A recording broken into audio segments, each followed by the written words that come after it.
What's up, everybody? LJ Young back again. Get my mic straight here. Welcome. What's up, Quentin? How you doing, man? Welcome. Get up in here, everybody. This won't be a 3-hour one. This will be a short one. Get up in here. He said, prime time edition. I guess that counts on what part of the country you live in. I think 9 o'clock is a good time. Still 6 o'clock on the West Coast, so it's still early enough for people to get up in here. Well, then again, nobody's working, so time really doesn't matter. Most of you probably noticed that. We're going to start this in 3 minutes, so we're going to wait till that time. We're about almost a minute in, so we got 2 more minutes left. But, I'm sitting here trying to pick a time, which is the best time to come on. And it really doesn't matter because nobody's working anyway. So, people are probably staying up all night. Most people are probably thinking, man, this is the first time I can stay up all night and sleep in all day. So it really doesn't matter. A lot of people staying up in the middle of the night and all that stuff. So get on in there, you guys. Get on in here. This won't be too long, too long of one,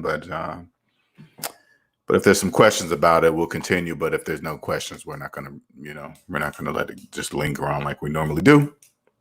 But get in here. You guys see the title,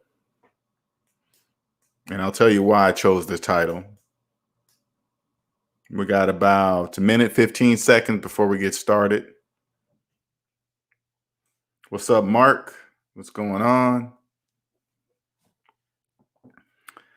Get on in here. We got 1 more minute before we get started. Welcome, everyone. If you're new to the channel, welcome. Thank you for being part of the SMD family tonight. Appreciate you.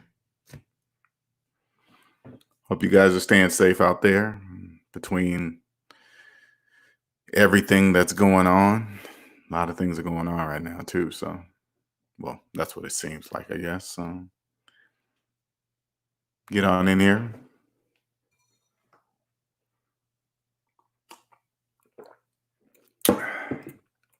Welcome, welcome. Thank you for being part of the SMD family this weekend, or this evening, not weekend, this evening. Tomorrow's Friday. See how I lose track of days and everything. All right. Well, those of you new to the channel, my name is LJ Young, and I am a 100% conscious, debt-free motivational speaker and personal finance educator. I help people become financially free by helping them financially see outside what I call the debt matrix. What's up, Mike Rambo? See outside the debt matrix. And the debt matrix is a place where everybody lives that believes in credit and debt and believes in financing everything that goes down in value and still cannot figure out why they're living paycheck to paycheck, right? And that was me for the first 40 years of my life. So now that I'm debt free, I got out of debt. And now I've never experienced such financial freedom in my life. Financial freedom is not $1 million, $1 billion, or $1 trillion. It's having a no debt, zero, having a net worth of zero. All right. And for the first 40 years of my life, I was living below zero pretty much all my life. I'm 50 now, but I didn't wake up to age 40. That's when I realized something was wrong. That's what I mean by wake up. Wake up means that, wait a minute, it doesn't matter how much money I'm making, I'm still broke. Why is that? And then I figured it out. So now that I'm here, financially free, it's a whole different world now. If you've been in debt all your life, I promise you only speak debt. Money is spoken in 2 languages, debt and debt free. If you've been in debt all your life, you only speak debt, I promise you. Okay. And when I say speak debt, for example, maybe you call a student loan a forever loan, or you say things like everybody finances cars, everybody has credit cards, everybody finances phones. That's debt speak. That's debt talk. Only people in debt say things like that and believe it's normal. Okay. All right. So we're going to get onto the topic here. All right. Which is gap insurance. Is it good or is it bad? Now, the reason why I'm talking about this, my brother and I, we were talking about this particular subject. He had got with some friends, right? And they got on the subject. And you could tell when people talk about gap insurance, the majority of people believe that it's a good thing. Okay, that hey, if you get in a car accident and your regular insurance doesn't cover the cost of the car, the gap insurance will cover it, right? So they believe it's protection. Okay, so first of all, what is gap insurance? Okay, I'm gonna make sure I'm gonna give you the definition of gap insurance that's seen by people in debt. Okay, why they believe it's a this is the normal definition. This is nothing fancy. This is why they believe that gap insurance is a good thing. Okay, so what it is it covers, just like I said earlier, covers just in case you get in an accident and you owe more on the car than what it's worth. The gap insurance, so the gap insurance will cover. So let me give you an example. So say like you had a car that was worth 5,000. I'm gonna keep it round, simple number. So a car that was worth 5,000, but you owe $10,000 on it. Okay.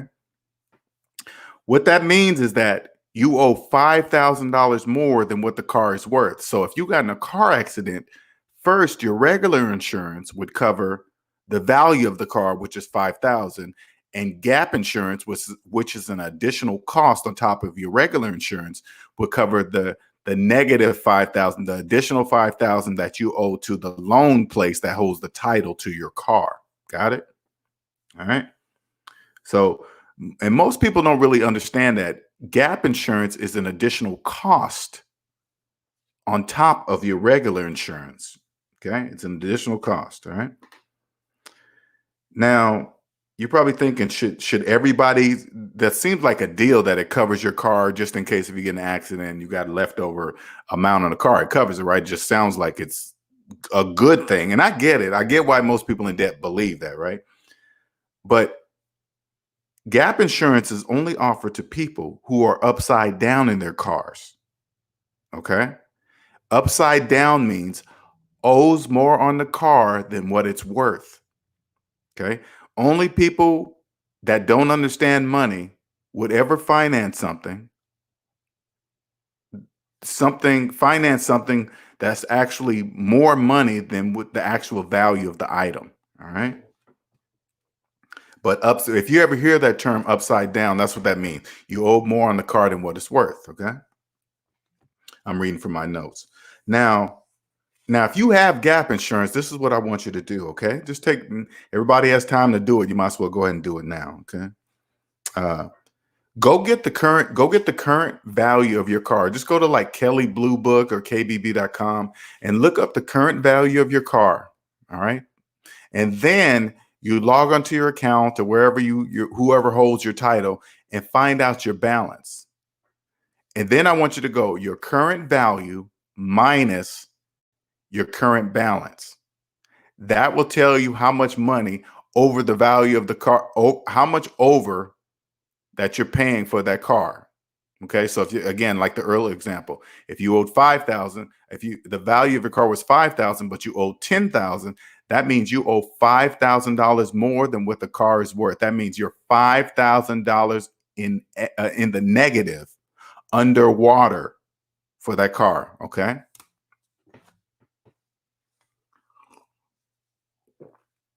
Now if you go figure out the value of your car minus what you owe, the current amount of your car, that's why you have gap insurance.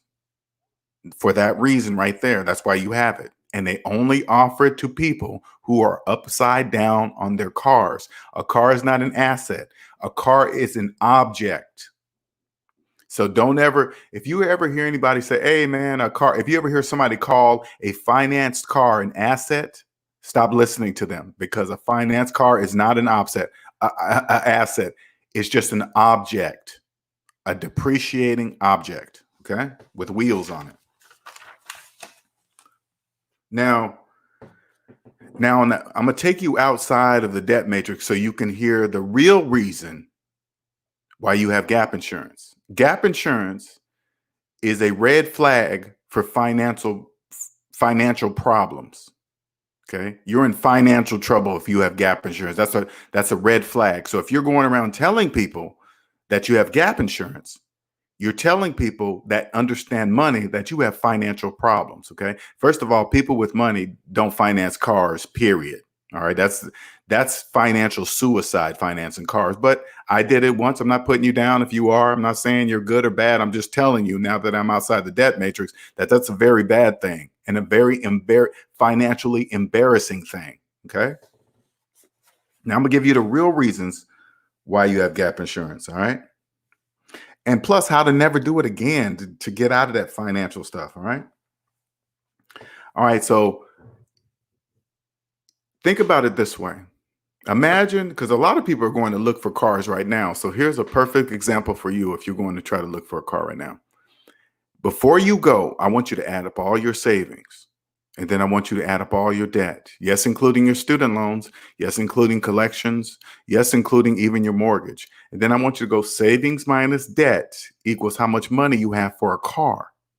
Okay. That's going to be a large negative number. All right. Don't worry about it. 85% of Americans are in debt. So don't worry about it. It's going to be a large negative number. All right. Now, remember this. If you go onto the car lot and finance a car at any amount, you go finance a car, you're in the negative. So remember, mathematically, you're going to be financing 100% of that car. You know why? Because you have no money. Your finances are in the negative. Okay. So no matter what deal you see, no matter how much you think you're putting down on the car, you're financing 100% of the car.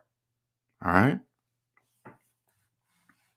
For 84 months, usually it's 84 months, 0% financing, whatever you want to call it, 84 months. Okay.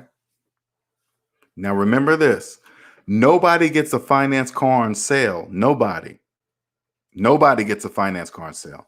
And your sale price is at the end of your 84-month contract. That's your sale price. So if you got a car that you believe you got on sale, I want you to go back home, grab the paperwork, flip all the way to the back of the paperwork where it says whatever year and day is your last payment. That is your sale price, not the sale price you saw on the sticker on the window.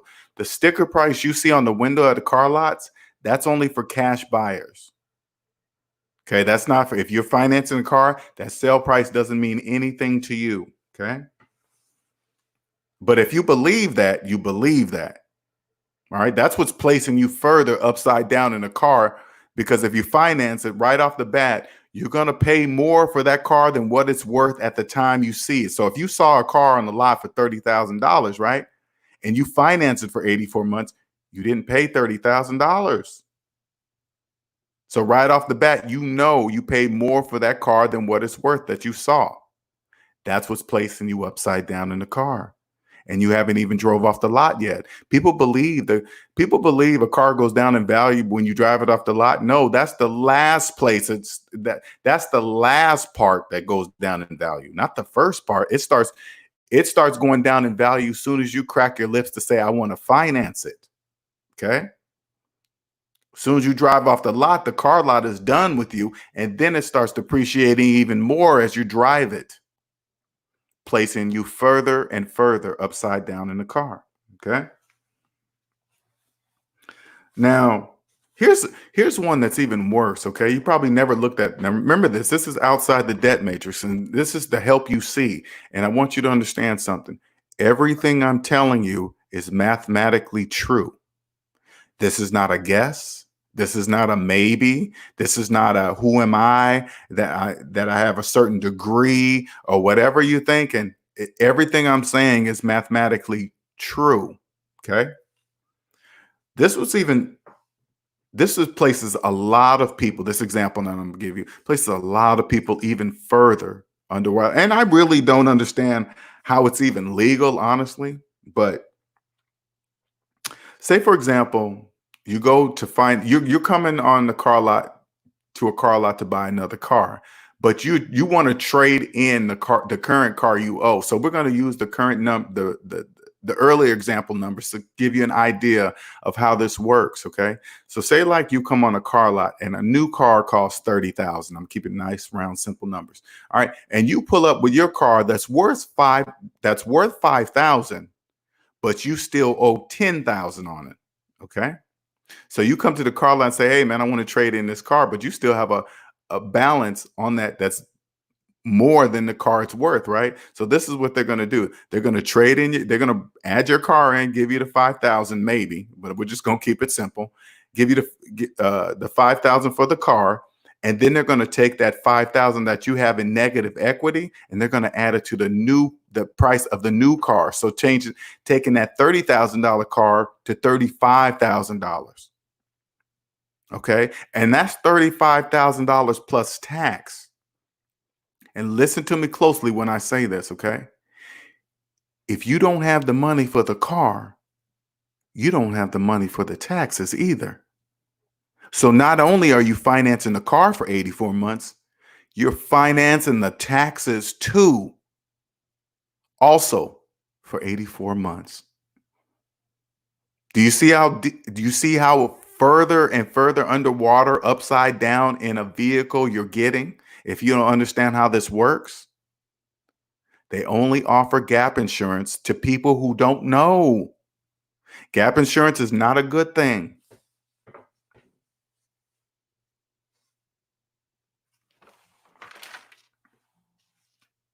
And last but not least, I want you guys to understand something else.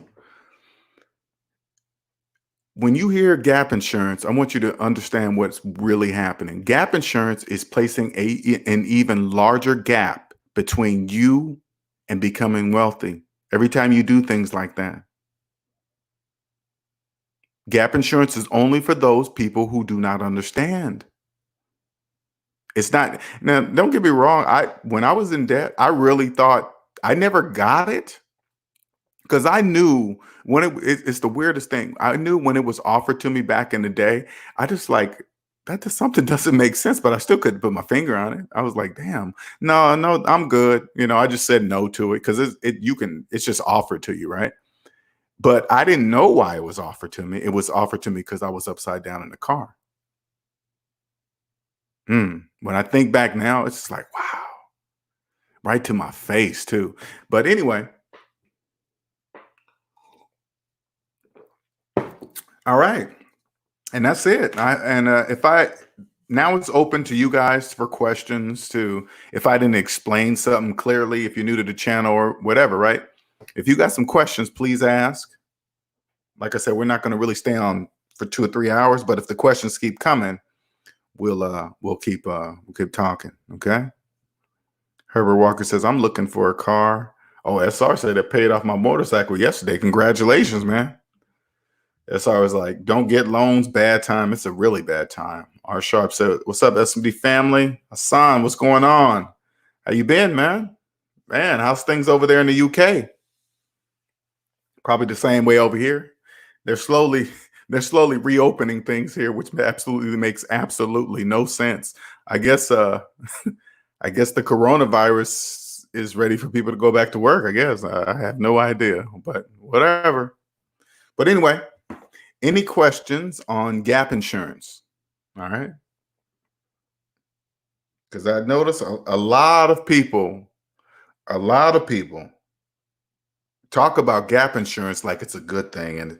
And when you don't know about money, you just don't know how embarrassing that is to say that out loud. Or if you have it right now, this is why you have it. These are the many things that my service is different than many others because it's going to open your eyes to many things that are right in people's faces every day. They just can't even see it. And they just can't see it. They just, I mean, I had somebody on my savings minus debt on my Facebook, right? Trying to just damn near argue with me that gap insurance is a good thing. And it's like, oh man, it's just amazing for me to see.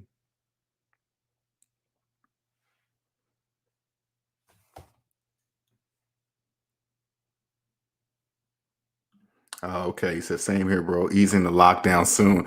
You know what's so crazy, Hassan? Let me tell you something. And I don't really talk to the people about this too much, especially on Facebook, right? Here in America, not too long ago, they had a government shutdown, right? And during this government shutdown, it was about a month. All right. They made the TSA. These are TSA. I don't know if you know what TSA is. TSA are the people that check your baggage and stuff when you get on a plane, make sure you ain't getting no drugs and guns and stuff like that, right? They shut down the government and made the TSA agents work for a month for free. TSA agents worked for a month for absolutely free until the government decided to do what they needed to do to make something happen, whatever, right? Now, that's slavery right to your face. That's like, hey, slave, you're going to work for free until we figure it out. So I don't know what you're going to do. I don't know how you're going to get gas money or get food, whatever. Figure that out. But you're going to be here on work every day. And they did it.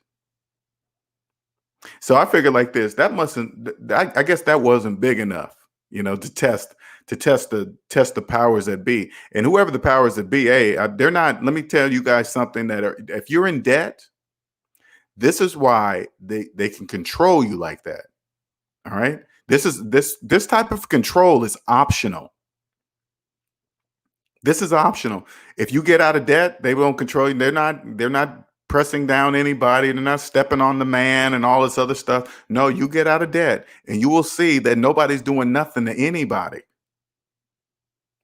Most of those people are just made to believe that. But anyway, right? So they're thinking, wow, that wasn't big enough. All right, we got to go bigger. And the reason why I say this, it's like this. They shut down the world because of a killer virus. Let's go outside the United States. The world.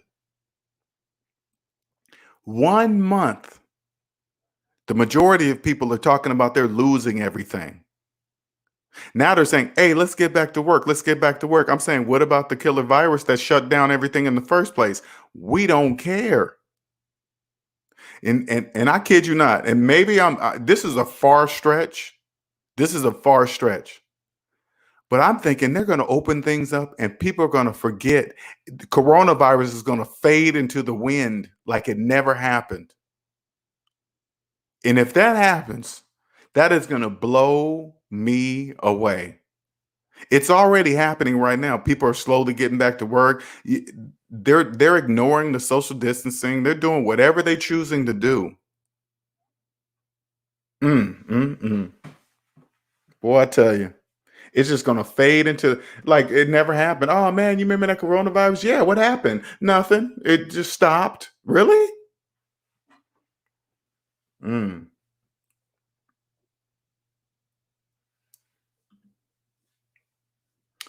Student loans are the worst, Gabriel, because you you can bankrupt payday loans. You can't file bankruptcy against student loans.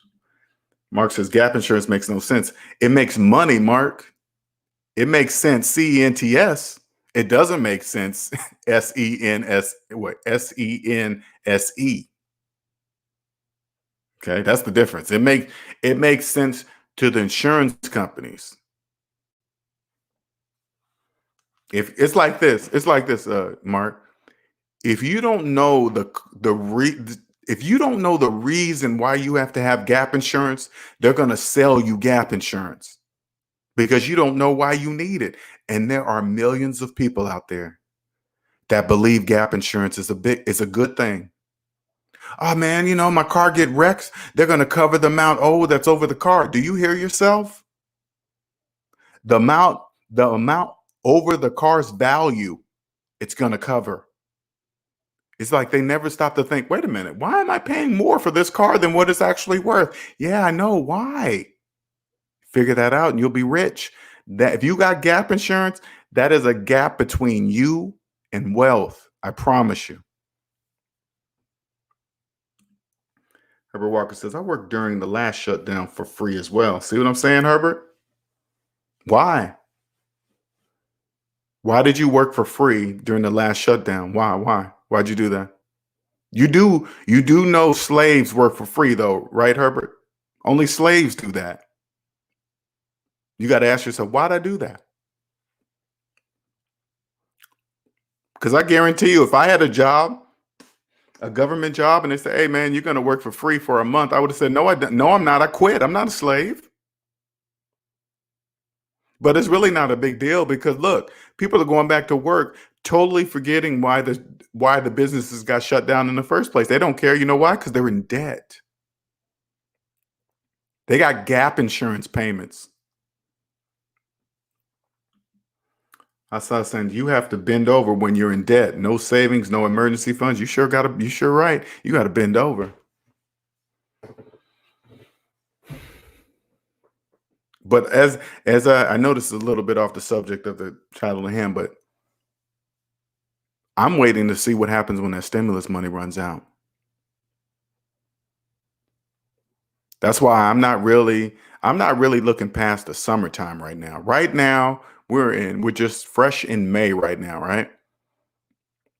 I'm waiting around June, July, something's gonna happen. Because even when people go back to work, it's never gonna that money amount that we made there is never gonna be that ever. So I'm just wondering what's gonna happen.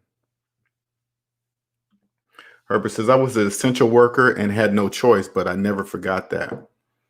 What do you mean you had no choice? You mean they could force you to work? You couldn't have just say I quit? You have a choice. You had a choice, Herbert. You could say I quit. Anything past that, I think that's kidnapping. Gabriel says, LJ, it's sad that people value money over time in life. Yes. And you know what? You know what, Gabriel? This is for me, this whole thing right now. Let me explain to you guys this. For me right now, this whole time, this is the lesson. The lesson I learned from this, I will never, ever, ever underestimate people's value for money over life itself. This coronavirus thing has taught me that I will never, ever. I thought, here I am saying, oh, the NFL is done, NBA is done, there are no more gyms and this and that. Because I'm thinking people would value life over money. No, nope. You know, here, hey man, the gym. You just get on social media. They're talking about, hey, that they're putting up the dates when their gym is going to open up. They got the dates on the putting up. What are you going to go in the gym? People don't even wipe down gym equipment, and you're going to go in the gym? That makes absolutely no sense to me. It makes sense to me now, though. But the reason why it didn't make sense to me because I was like, people don't want to die, but it's about money. Hassan says, if you don't know the rules of money, the game, the financial company, bankers will jerk you for your money, and you won't even know it. You won't even know it. I see it all the time. Yeah. You know, and again, the banks are not doing it. The banks don't do anything to anybody. I want you guys that's when you get out of the debt matrix, you got to understand something like this. The insurance companies sell gap insurance to people that don't understand money. If you don't understand money, they're going to sell you gap insurance. If you don't understand money and you go buy a house, you're going to pay PMI, private mortgage insurance. They only sell PMI to people that don't understand money. That's who they sell PMI to, private mortgage insurance. That's who they forget all that. That's who they sell subprime mortgages to. People that don't understand how money works. Because if you understood how money works, you would say, hell no, I don't want no gap insurance. But then again, anybody that would say that would never ever finance a car. So they wouldn't even know what gap insurance was. If you go and ask somebody that's good with money and ask them, hey man, you ever have gap insurance? They probably turn to you and say, what's that? What's gap insurance?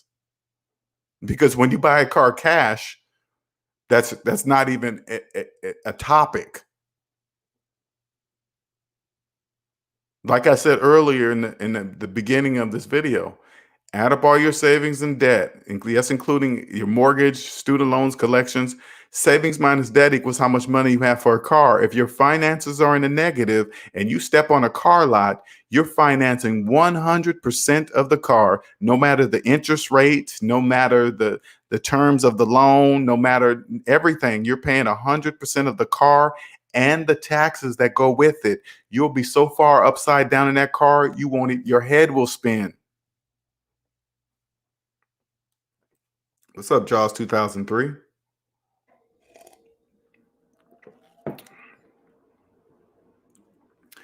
Well, I keep saying this, Gabriel. I keep saying that something has to happen. I don't know what that is, but something has to happen. I don't see it.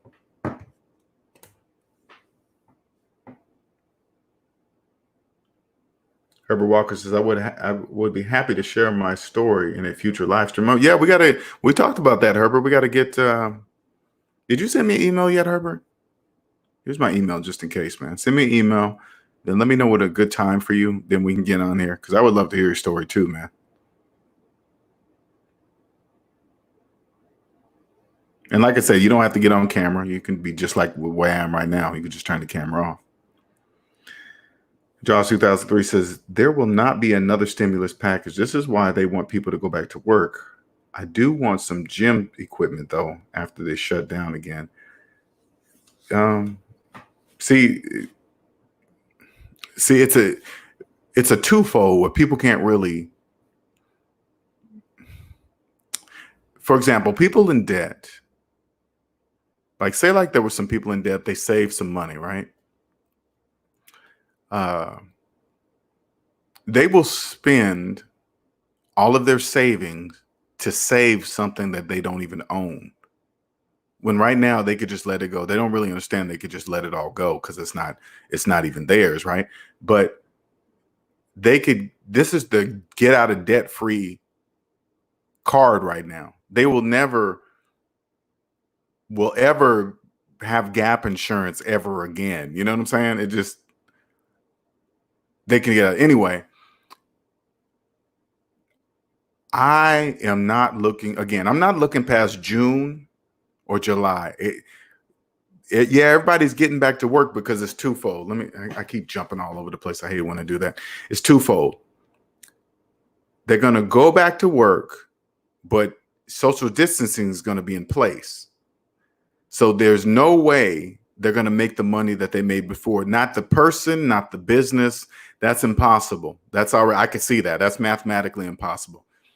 And people that are laid off right now, unemployed, they're making more money than they did at a job. So they're not even motivated to go back to work. They don't even want to go back to work. They're making more money now, totally forgetting that it's going to end. That extra money, the extra food stamps, all that stuff is about to end, right? When they're forced to go back to work, because if they don't go back to work, they're going to just cut their unemployment off. They're just going to stop it, and then they ain't got no choice, right? But then they're going to see that drastic cut in their pay, because you better believe the people that are getting this extra money and they're feeling like, since they're making, you got to remember how a person in debt thinks. They believe this extra money, it's extra money and it's free. It's extra, so they're not saving it. They're not paying on their bills. They're probably like, "Hey, we don't have to pay our student loans. We don't have to pay our rent.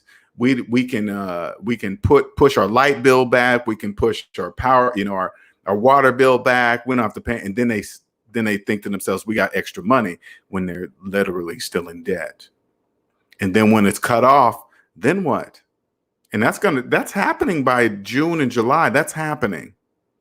Then what? Because if they don't do something, crime is going to go up. You think people are going to starve, or are they going to steal? They're going to steal. Okay, they're going to steal. They're not going to starve. They're going to steal. So something has to happen. Either another stimulus package, or they're just going to give everybody what they want. They're going to open the whole city back up and lift all social distancing restrictions. If that happens, If they let everybody go back to work and lift all social distancing restrictions, that's going to blow me away. This will be 2020 will be the biggest lesson ever learned. When I start making multi-millions of dollars, I will never ever forget that people value money more than life itself. That will be my keys to becoming a multi-gazillionaire.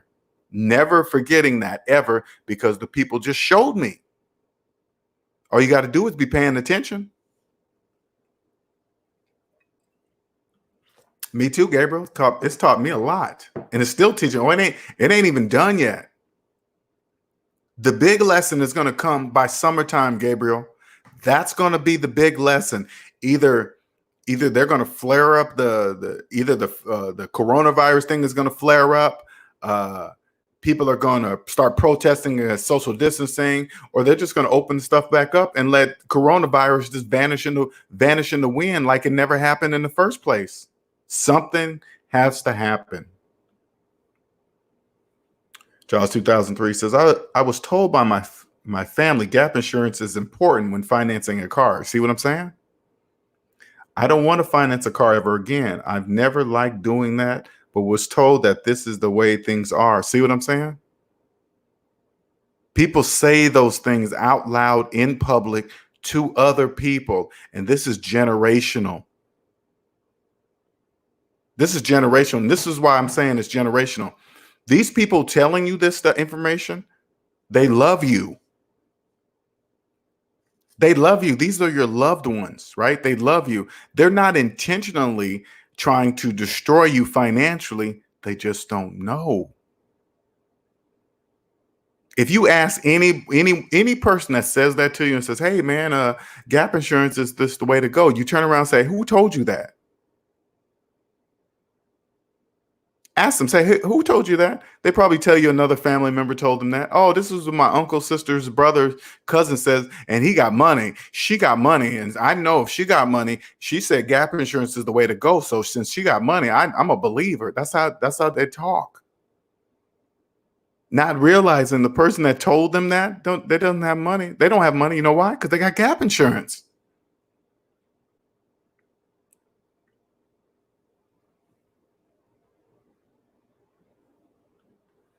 LJ, I just checked. The NFL is making the schedule of the 2020 to play the season. Another thing I've learned, I'm never going to doubt the same thing I just said. People value money over life itself. So if that's what the NFL going to do, guess what? People are going to be there. It probably won't be packed at first. It won't be packed at first, but people come back. I mean, I'll never underestimate people's value for money again, ever. That'll be the last time. And this coronavirus thing is proving it to me. 100% proving it to me.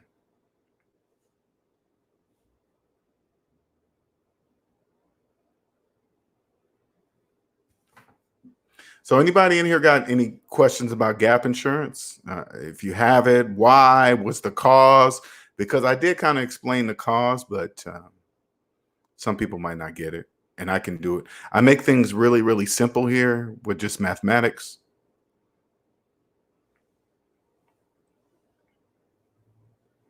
Okay, I got your email, Herbert.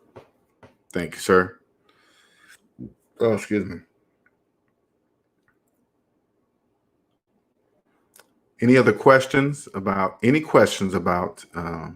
gap insurance? Because when I put that question out on social media, I swear to you, man, people don't even know what it's for.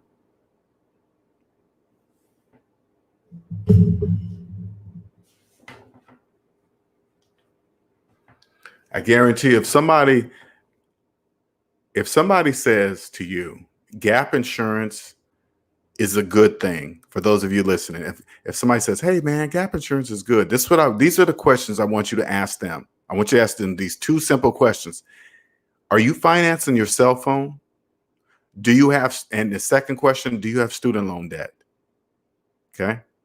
Because I got to tell you guys, sometimes I listen to people, man. You guys have no idea how many people out there that are deep in debt giving financial advice. It's scary. It's absolutely terrifying. It's absolutely terrifying. If you guys really knew how many people out there in debt giving financial advice, that's some scary stuff. That's scary. People out there buried in student loan debt giving financial advice. And I guarantee you, if you talk to that person, hey man, you got gap insurance? They'll say, yeah, man, you know, I stay covered just in case my car get wrecked, man. I'm covered. I got my regular insurance. I got gap insurance. They tell you that, you better walk away as fast. You better run away from that person as fast as you can. Cosmic Wisdom said, this is the first time I even heard of gap insurance. Wow. So basically, it's like PMI on mortgages for cars. See what I'm saying? Hey, Cosmic, got gap insurance? What's that? See, that's the person you want to trust that responds to you and says that to you. It's just like PMI. You're right. Cosmic, it's just like PMI, but worse. I don't even, honestly, Cosmic, I don't know how this is legal. Like, this is what they do. Okay. It's bad enough when people finance a car and they got no money down. Right there, hardly any money down on a car is putting them upside down in the car, and they finance it for 60, 72, 84 months, right? But this is what I don't know why this is. I can't understand why this is legal. If somebody trades in a car that's worth $5,000, but they owe $10,000 on it, they take the car in for a trade-in, give the person about $3,000, which leaves a balance of $2,000. They add that two with the other $5,000 that they're upside down in, right? So now they're negative $7,000 in the hole. They take that negative $7,000 and add it to the balance of the brand new car, wrap it in one, and then charge tax on the whole balance spread across 84 months. How is that even legal? I don't even know how did I just, but then again, if you don't know money, that's who they do that to. That's who they do that to. No, you came in earlier before you jumped in here, Cosmic. I said, ask somebody that pays cash for cars and understands money. Ask them, hey, do you know what gap insurance is? They'll say, what is that? Because people that manage money well they would never, first of all, they've never even offered gap insurance. Okay. That never even happens, because if you buy a car cash, you never even hear about it. Right. But if you finance a car and you're upside down in the car, that's when they offer it to you. Charles 2003 says, I have gap insurance on my current car. What's the loss that a person takes on that? What do you mean by that? If you got gap insurance on your car right now, Charles 2003, that means you're upside down in your car. You're already at a loss. And by paying gap insurance, you're digging yourself deeper in the hole by having gap insurance, because gap insurance goes on top of your regular insurance. You don't have to have gap insurance unless the person financing your vehicle requires it. If they require it, put it this way. If you got gap insurance and gap insurance was required, that tells me believe it or not, that tells me the interest rate on your car, and that tells me what kind of car lot you got your car from, without you even knowing it, man.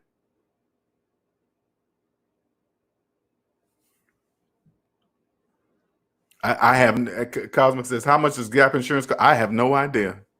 I just know it exists. Hey, Jaws 2003, do you know how much is gap insurance? I don't know how that works.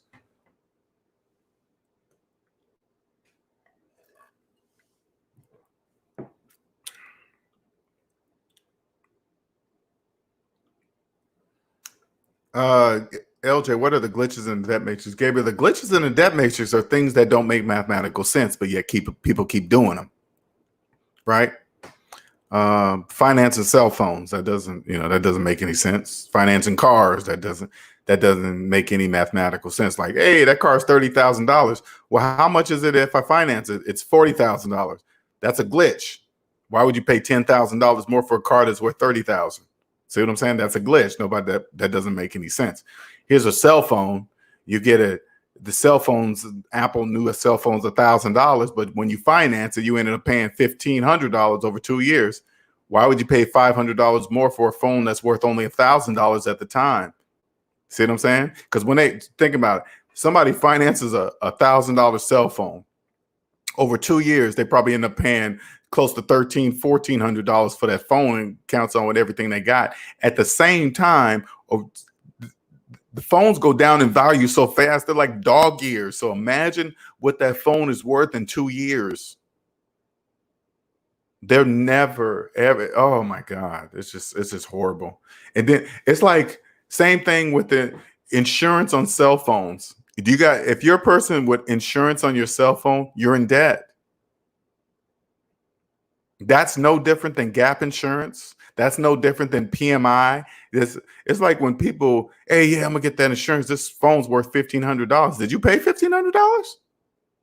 Then it's not 15. Oh, you're just going by what Apple said. Gotcha. Okay. Because when somebody needs to use their insurance, guess what happens? They got a deductible on you got to deduct. Listen to me closely. You got a deductible on your cell phone insurance? They're doing people in debt so bad. Cell phone insurance, cap insurance, PMI. It's just horrible, man. It's horrible.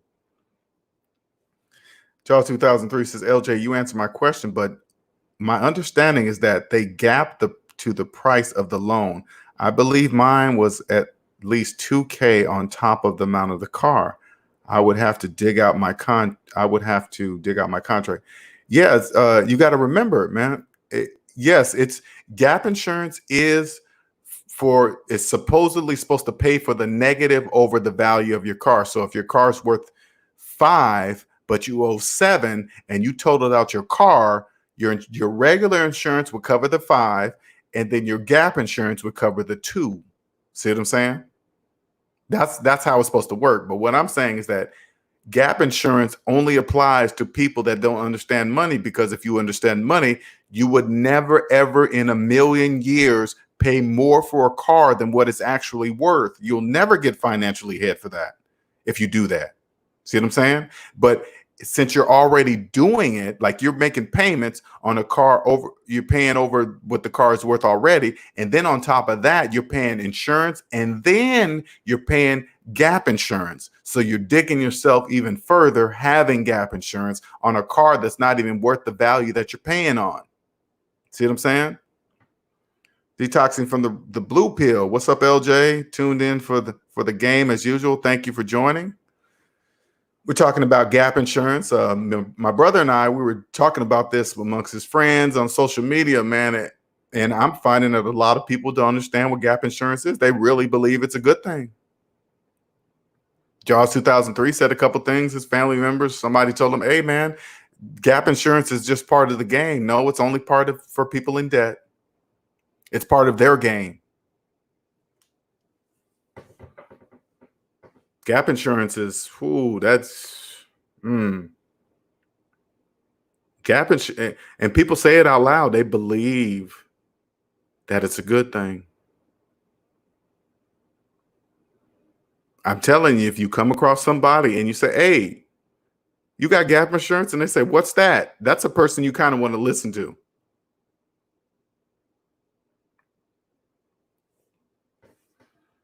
But great questions, Jaws 2003. Great questions. Anybody in the room got any more questions about gap insurance? Let me know.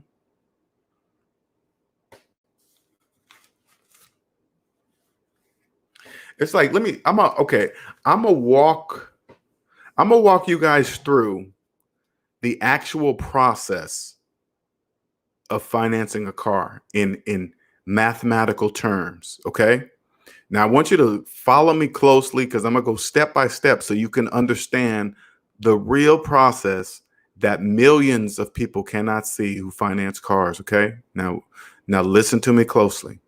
Okay. When you walk on a car lot and say, I want to finance a car, The reason why you're on the car lot is because you have no money. That's why you're there financing a car, because you have no money.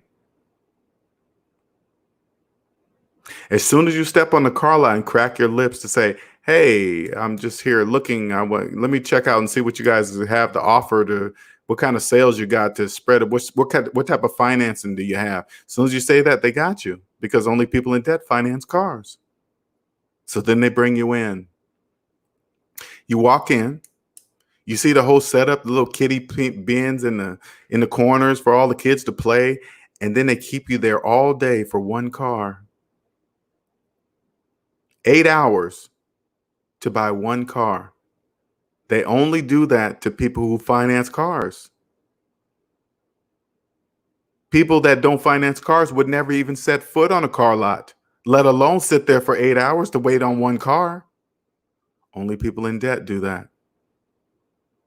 And then when you sit down at the table negotiating the price, they keep the salesman keeps getting up and going back and talking to the monthly payment odds of the monthly banking powers, whoever he talks to behind the glass back there, acting as if he works for you. No, they're just wearing you down. They get you there long enough, your kids get irritated enough, you will sign anything to get out of there to get that car. Now you're crossing your fingers, hoping they're coming back to say, hey, man, did I get it? All you want to hear is, did I get it? What if they run all three of your credit reports and pick the lowest? What if they pick the lowest credit score so they can charge you the highest interest rate? People in debt don't care. They just want to come back and hear approved. That's why they do you that way. They only do that to people in debt. Anybody that would wait 8 hours for one car at a car lot, you're in debt. Because a person that's not in debt would never waste the time in their life to buy a depreciating object with interest. Never.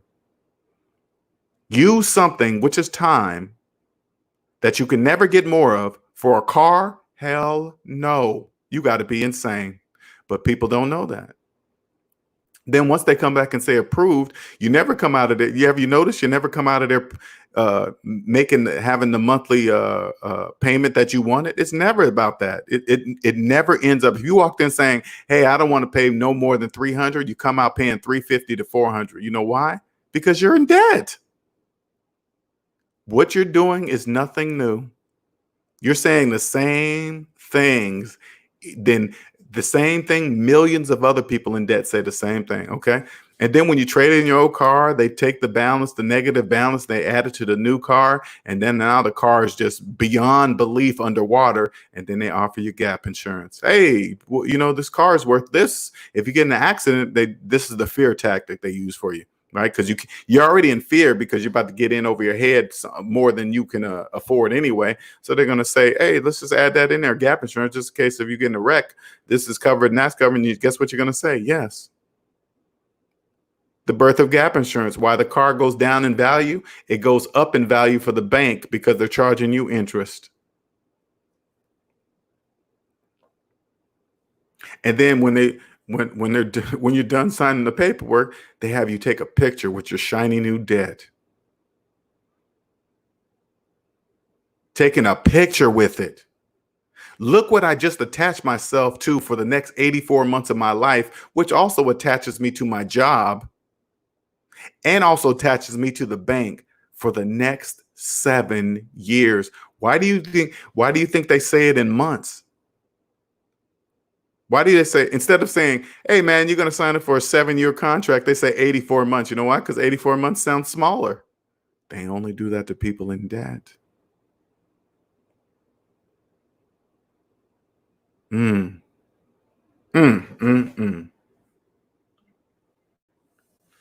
Hassan says, with finance and cars, you're triple the hit. You triple the hit. Okay. You're paying interest and depreciation and profit to the companies. It's a good idea for the finance companies. It makes them a killing while they kill you financially. They just rape your pockets, and they don't even take you to dinner first. They don't even take you to dinner But if you don't know that, now remember, I'm not saying if you're a car lot person, if you're a car salesman right now, or you own a car lot, I'm not saying anything negative about you. Get your money, because that's business. So what you hear me talking right now, the way I see you guys kicking the slaves when they're down, that's just my feelings. Okay, that means nothing. How I feel about what you do to people that don't understand money is 100% irrelevant to business. Get your money. If it's legal, do it.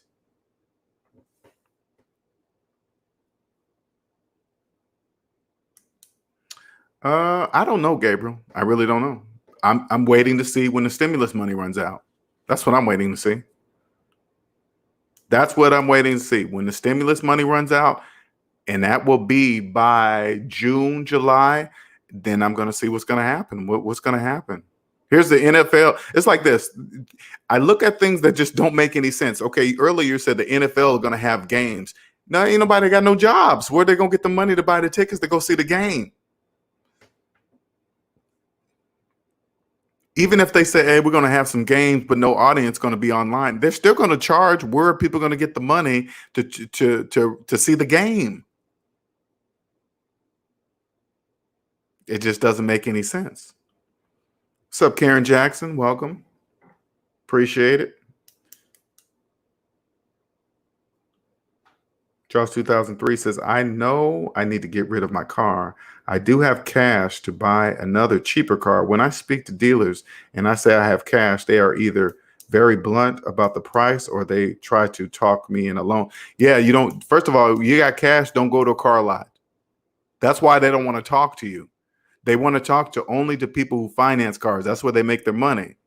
So this is what I want you to do, Jaws 2003. I want you to check the value of your car, and then I want you to check to see what you owe.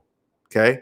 See that number, and then you tell me, is it worth keep paying on that car, or is it worth you going somewhere and paying a car cash and letting that car go? Okay?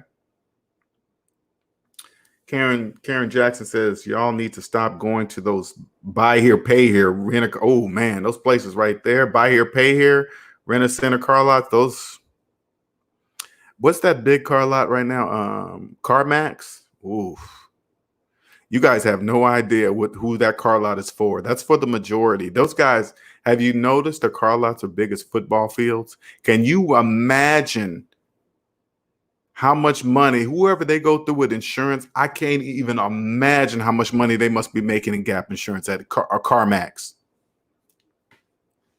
I got to check that car lot. They probably offer gap insurance right on their, or know somebody. They're probably connected with somebody that offers gap insurance somewhere. I bet you if you go to their site, they probably have something under insurance. Hey, you need gap insurance? Yeah. Just go to this place right here. We got a friend. Oh yeah, I guarantee you guys do. Karen Jackson says, you forgot about having to pay full coverage insurance. Mine was higher than my car note. Yep.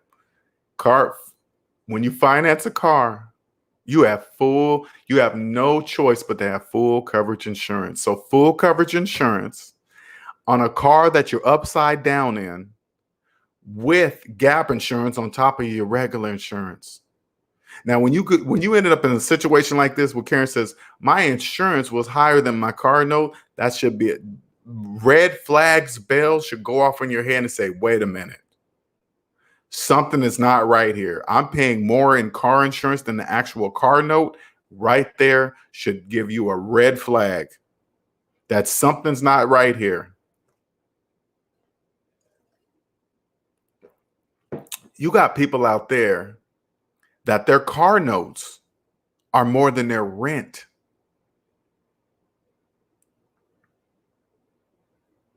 Now, if you know somebody that their car note is more than their rent, I guarantee you they have gap insurance, guaranteed. If you ask somebody that you know, hey, and you know their car note is more than their rent, I want you to ask that person, say, hey man, what is your interest rate? I guarantee you they won't know what it is. That sounds like a person that would probably they have gap insurance, they're upside down in their car. They probably have a house and they probably have an FHA mortgage with PMI and all this other stupid nonsense. People in debt do things like that. Because for the outside, you got to remember the outside looking in, people in debt, when they see a nice car, they don't see gap insurance. They see a nice house, that car that matches the house. They don't see what type of mortgage that person have with that house. If they're making car payments, they probably got an FHA mortgage with PMI. And even if you ask half the people with FHA mortgages, hey, you got PMI, they'll probably tell you, I don't know, what is that? See how it's the opposite? So say like this, you walk up to a woman like Cosmic Wisdom and say, hey, what's gap? You have gap insurance? And she turns to you and says, what's that? Okay, that's a person that manages money, right? But if you walked up to Cosmic and said, hey, Cosmic, do you have PMI? She would say, hell no. See, that's the difference. But then you go to a person in debt, right? And you say, hey, you know what gap insurance is? Hell yeah, I got it. And then you ask them, hey, do you have PMI on your house? What's that? They'll say, what's that? See the difference? One is speaking debt and one is speaking debt free. That's how it works. That's when I say, when I always tell you guys, money is spoken in two languages, debt and debt free. That's what I mean.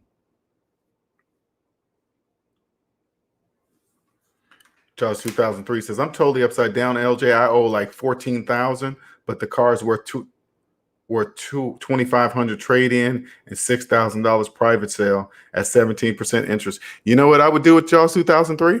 I would let that car go. I would immediately stop making payments on that car. I wouldn't even make payments on that car no more. I would stop. I would go buy me a car in cash and drop that car off to the bank and say, hey, come get it. I'm not paying for it anymore.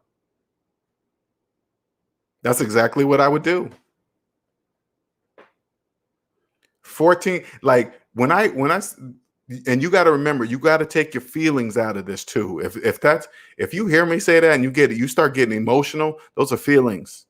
That'll mess your money up.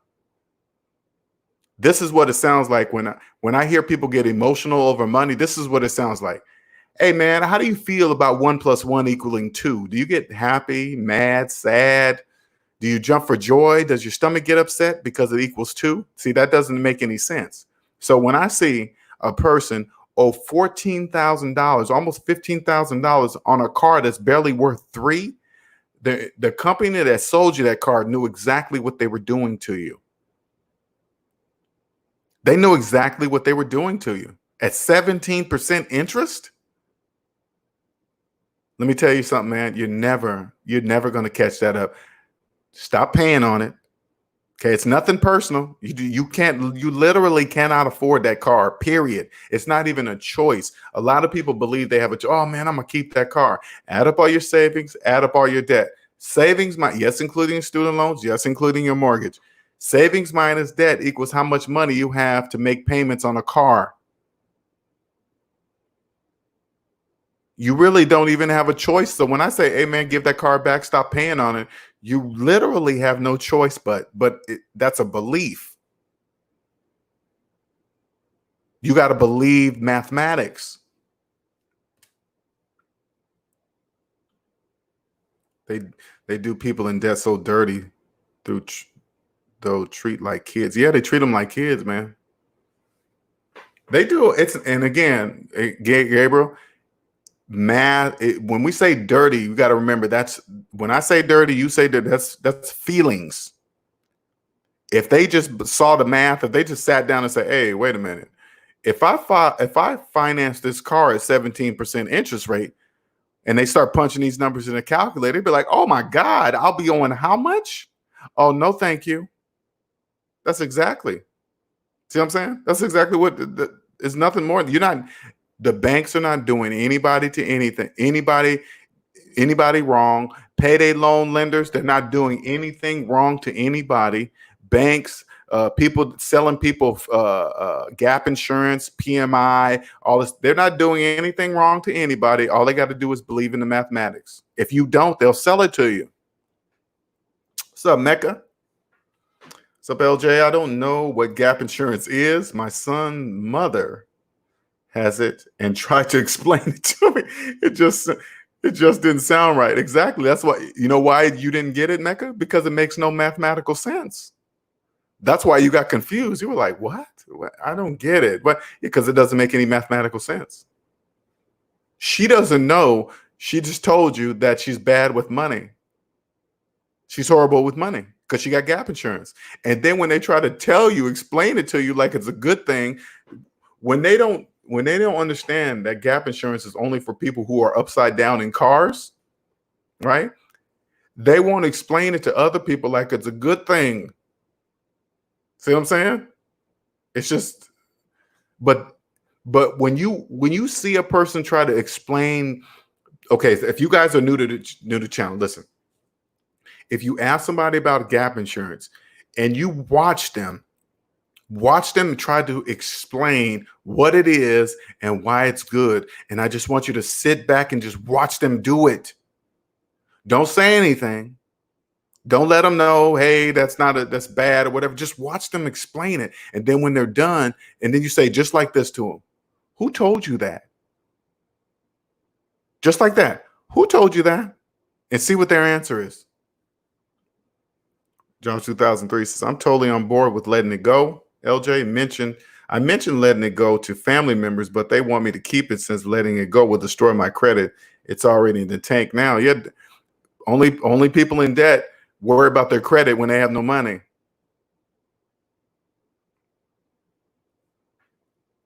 There's people out there with 20-year-old student loans worried about their credit.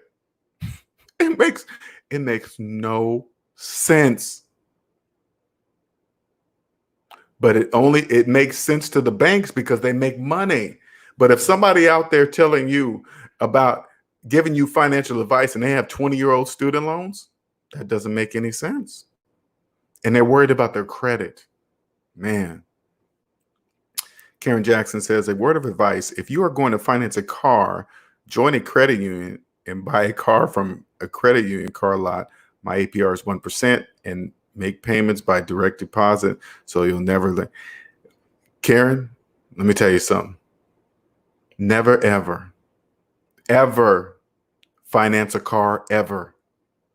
There is no interest rate in the world, even if it's at 1%, even at 0%.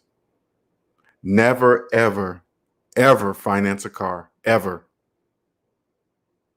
You got to remember, Karen, when you finance a car, you're financing the taxes too.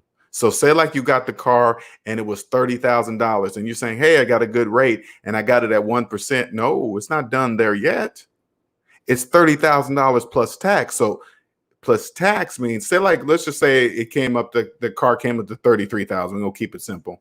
You're financing $33,000 now. Yet if you walked on the car lot and paid cash, you paid $30,000 plus tax and it's done right there. If you walk on the lot and spread it across 60 months, 72 months, 84 months, you're spreading it across that long. No, don't ever finance a car, ever. No matter where people, hey, get a loan from a bank, get a loan from a credit union. Those people, it's all the same. People think there's some kind of difference between that. No, the central bank controls everything.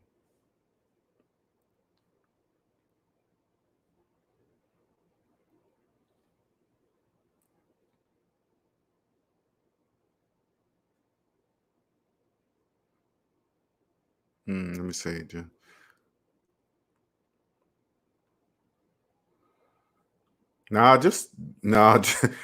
Just do it legal. Just say, hey man, I'm not paying for it. Don't even play that game. Don't even, am I burn it up and all this other stuff. People think that, hey man, I got to get out of this car. Let me have somebody steal it. Let me have somebody burn it. No, you don't have to do none of that. You just call them and say, hey, where you want me to drop this car off? I'm not paying for it anymore. You don't have to try. You don't need to do anything that's going to get you a record or go to prison. It's just money. It's just money. Just say, I'm not avoiding you. Where do you want this car? Because I'm not paying for it anymore. That's it. Gabriel says, LJ, you know what's crazy? Nobody taught me about finances. Never, ever. Me neither. That's why you guys, right now, this is my life's mission right now. I don't know how I'm gonna make this blow up beyond belief. I don't know how I'm gonna do it, but I'm gonna do it. There is no going back for me. There is no going back and going back into the regular working world and listening to people in debt talk about blaming everybody and their mama because of their financial problems. There's no way I can hear that on a daily basis, because when I think about working in the 40-hour work week world, I remember that's all you hear. That's all I heard. Mortgage problems, car note problems, and everybody's just coming up with this. I got that, and they're driving into the working parking lot, showing all their coworkers their new finance car. Look what I got on sale. Oh man, it just never end. I can't hear that kind of stuff. You guys, I don't think people really understand that this has to happen for me. This will happen.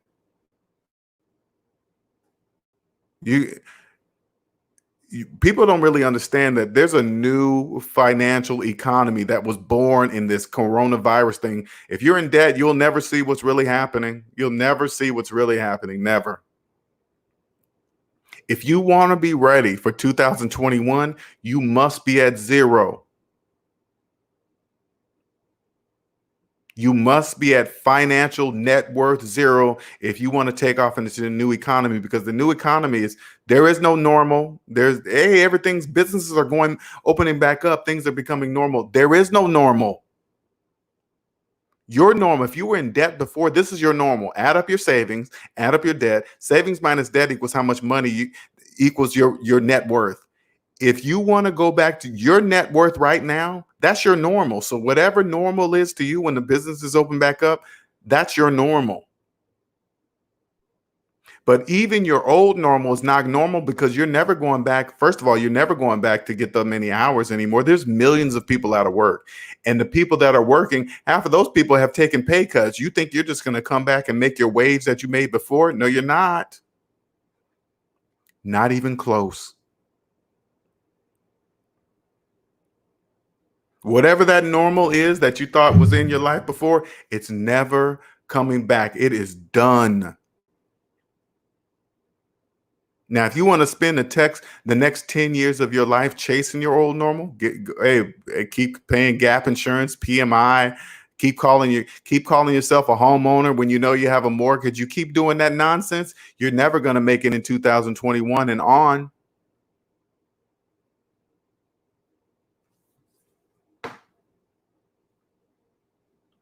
Cosmic says, I'm not new to the channel, but I'm learning something new tonight. Great topic. You know what's so crazy, Cosmic? Because me and my brother was talking about it, and he said my brother was in a group of his friends and they were talking about it, and these people were talking about like gap insurance was a good thing. And then he contacted me, he said, hey man, you got any videos on gap insurance? I said, yeah, I got a couple. He's like, these people think it's good. I said, I know. Credit score doesn't matter for anything. It matters for some things. It does, Gabriel. It does matter for some things. Okay. Credit is look at it. Remember, credit is a tool, not a need. It's a tool. Okay.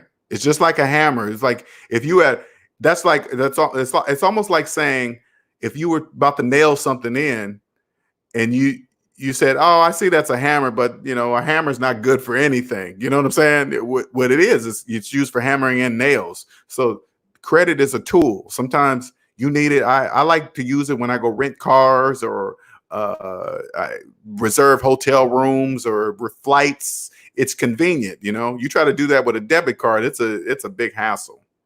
Hey, you're welcome, Karen. You're welcome. Mecca says, LJ, I know people who 40 to 50 with student loans and they don't plan on paying them off. They say they're just going to give them 100 or two here and there so it won't go in default. Those are slaves.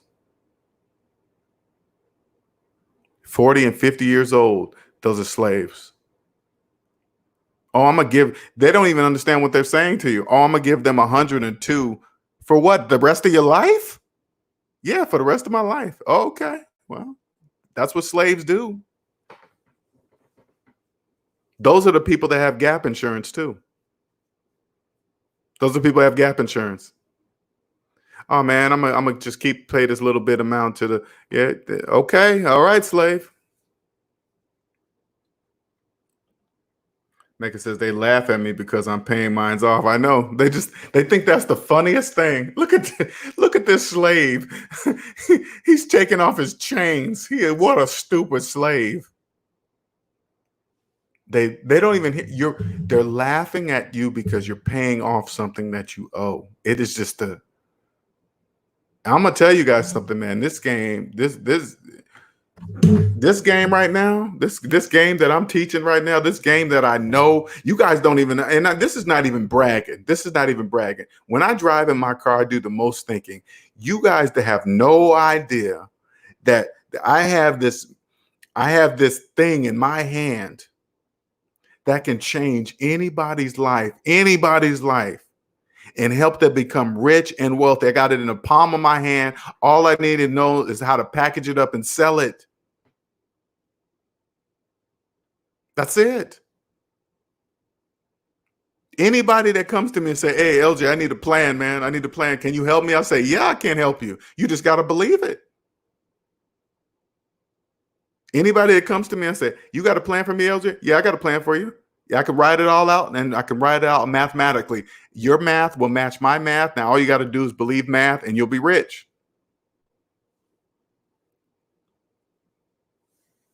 Dave Bourne says, never do gap insurance. It's a way the dealers get more money out of the deal. They sure do, because they sell gap insurance.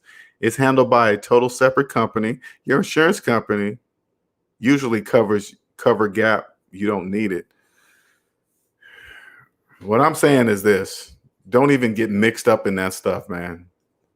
Gap insurance is sold to people that don't understand money, how it works. That's it. If you got gap insurance, you don't understand money. That's why you have it. And this is nothing personal. This is not calling you dumb. This is all I want you to understand something. You go check the value of your car, then go check the balance, and then you see how much more you owe on your car than what it's actually worth. And then I want you to sit back and say, if my car is worth $5,000, why am I paying $10,000?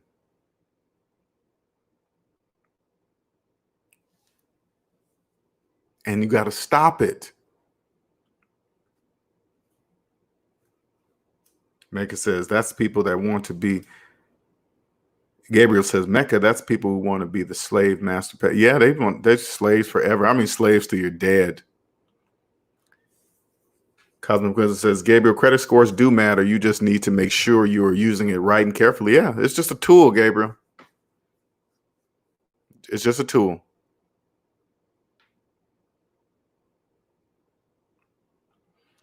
Jaws 2003 says, I would love to buy a car private sale, but since I live in a rural area, people want top dollar for their cars, or not enough people selling like large mellow. This is what I want you to understand something, Jaws 2003. It does right now, in the time we live in, it doesn't matter where you live. There are millions of people out of work. So there is no top dollar for anything right now. They will take anything right now if you have cash. So a car that you might saw was $7,000, you go up to a person right now and say like the car is worth $7,000. They're trying to sell it for $7,000. They will sell it for $5,000 right now. They will sell that for $5,000 or less. All you got to do is call them up and hear this. Oh, this is what you do. This is what you do, man. You call them and say, hey, man, are you selling this car? They're going to say, yeah. Didn't ask them, hey, why are you selling it? If they say, oh, man, I just lost my job, the coronavirus, this and that, and blah, blah, blah, that means they're desperate. Okay? And then you get the car for a quarter of the price. So, and listen to me closely when I say this, Jaws 2003. Right now, you can buy a car for well under Blue Book with cash. Okay, you buy it under Blue Book with cash. You drive it for a few years. Wait till this, give it a few years for this recession's over or whatever this is going to happen, and then everything's going to go back up. And then guess what? You're tired of that car. You sell it at Blue Book value. You bought it under Blue Book. You sell it at Blue Book a few years later, and guess what? You drove the car for free. Okay.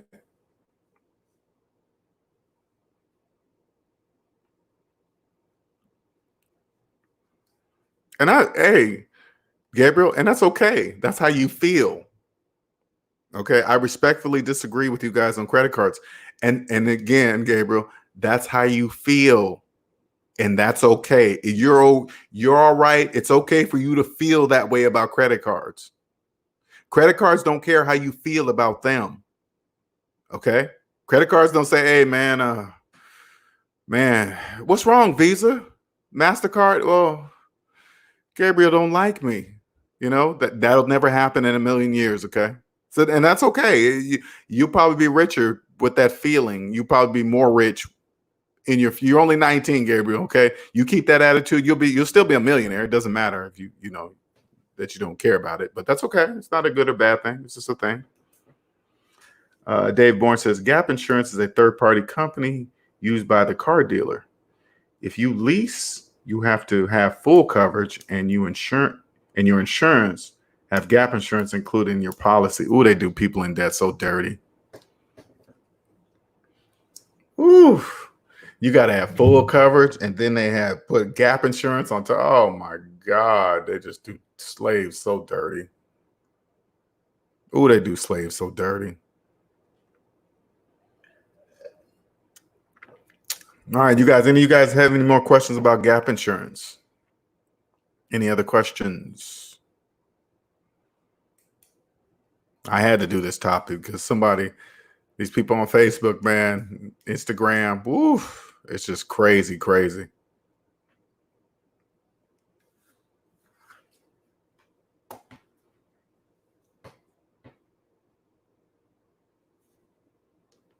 Any other questions about Gap Insurance? Any other questions? All right, well, I guess we're going to wrap this one up then. Thank you for joining. There's my Cash App. Thank you guys for your donations. Much appreciated. If you need any of my services, here is my website. You just go to my website, schedule you can do a consultation, or you can pay for one of the services. Or if you have any questions before you pay for any of my services, just shoot me an email at SavingsMinusDebt@gmail.com. My Cash App, I better say it out loud because a lot of people listen to me in their cars. My Cash App is the $ SavingsMinusDebt. Cash App, SavingsMinusDebt. Okay. And if you looking to share the channel, you can tell them I'm on YouTube at SavingsMinusDebt, or you can just simply tell them to Google #SavingsMinusDebt. Please don't forget to hit the like button. Please don't forget to subscribe. Much appreciated. There's my YouTube thing right there. YouTube SavingsMinusDebt. Mecca says, what about credit? What do you mean? What about credit, Mecca? Tell me what you mean by that.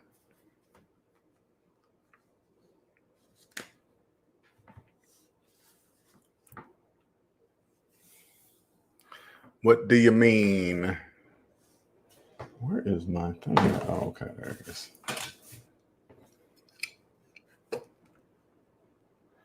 I'll wait on here for a second and see what Mecca's talking about. I hope this was helpful. If it wasn't, or if you guys have any questions about it, let me know. If something about Gap Insurance still confuses you, please don't hesitate to ask. Okay, please don't hesitate to ask. I really want to help people understand what this is. It says, Mecca says, do you need credit cards to establish credit? I have one credit card, Mecca.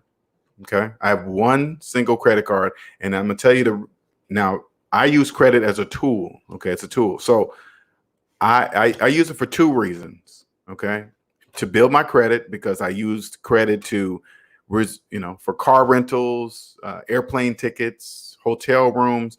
Also, I use it as protection, one layer between scammers and my bank account. Okay. Because I don't want to worry about the security of every place I shop, either online or a store. Because have you ever noticed that when you go to some stores, when you go to some stores, some accept the chip, and the other stores say, "Oh man, our chip doesn't work. You're gonna have to slide it." I'm thinking, what's the purpose of the security chip if not all stores follow the rules? It doesn't make any sense. So instead of me worrying about keeping up with if every store is keeping up with all the rules, I use my credit card everywhere, and I pay it off in full every single month. That way, if some security gets hacked at some store or some online store, they hack my credit card and not my debit card. That's why I do that. And at the same time, I'm buying everything I'm going to buy anyway with my debit card or cash anyway. So I might as well build my credit up at the same time. That's exactly what I do. That's it. Mecca says, I don't trust myself with credit cards. I lack discipline in that area. You know, once you get out of debt, Mecca, I'm not sure if did we establish if you're out of debt or not? Once you get out of debt, I promise you, you being disciplined with a credit card will be no problem. I promise you. Because once you feel what true financial freedom feels like, you'll never let anything compromise that. Nothing. Nothing. Something like this, a pandemic that's worldwide, where everybody's losing their job. Something like this would be the only reason ever if you had to put yourself in debt for some reason. A pandemic, not an everyday regular work day, not a regular. If everything was normal, nothing would make you put yourself in debt. I promise you, nothing. There's no car, there's no house. It wouldn't matter how many times people say, "Hey man, you're throwing away money on rent when you can own this and that, and you can own that, and you can get equity in this, and you can own something." No, you'll stop listening to people in debt, because a lot of people in debt say things like that.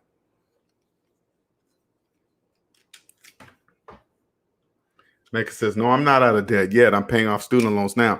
That's why, and I know it doesn't make sense right now, Mecca, but I promise you, the reason why you're not disciplined is because you're still in debt. Once you pay off those student loans, okay, and you experience what it feels like to have a net worth of zero when you're finally free, you won't have a problem carrying around a credit card, I promise you, because there's nothing that's going to be out there that's going to make you go in debt. You're not going to say, whoa, I paid off those student loans. Okay, I got this $10,000 credit card. Let's go to Vegas and max it out. No, that would never happen. I promise you that would never happen.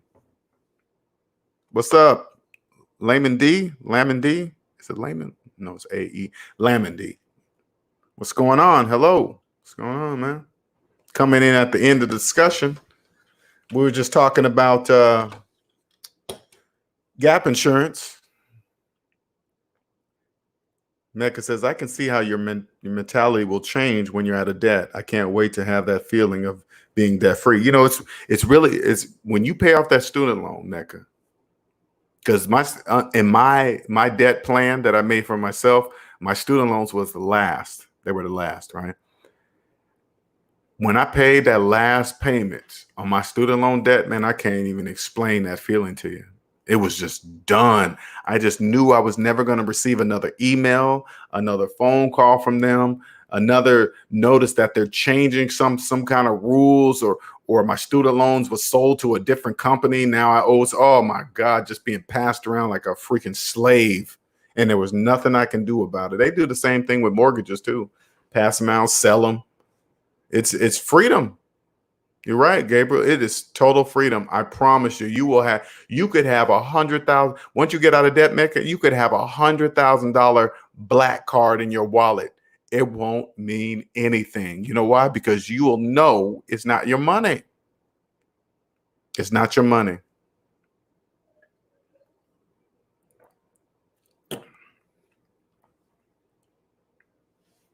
Any other questions about gap insurance? Any other questions?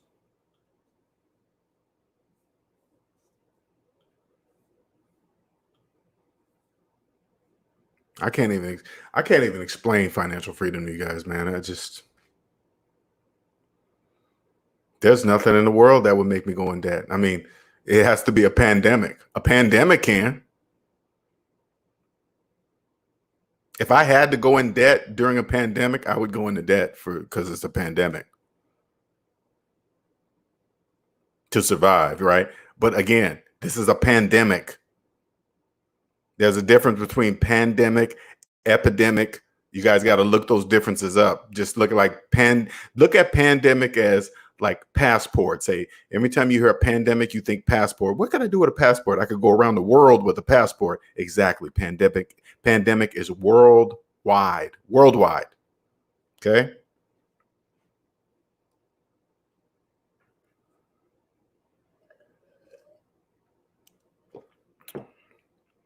You're welcome, man. They just try to explain it, Gabriel, and when people try to explain gap insurance, you know what I say? I just go, okay, I'm not getting into that. You think I'm gonna fight somebody over, go debate with somebody over if gap insurance is good or bad? That would make me just like them if I did that. I wouldn't do that ever. All right, you guys, we're an hour and 30 into it. So thank you everybody for joining. I appreciate it. Hope you guys have a wonderful evening. It's 10:30. All right. Talk to you guys later, okay? All right, later.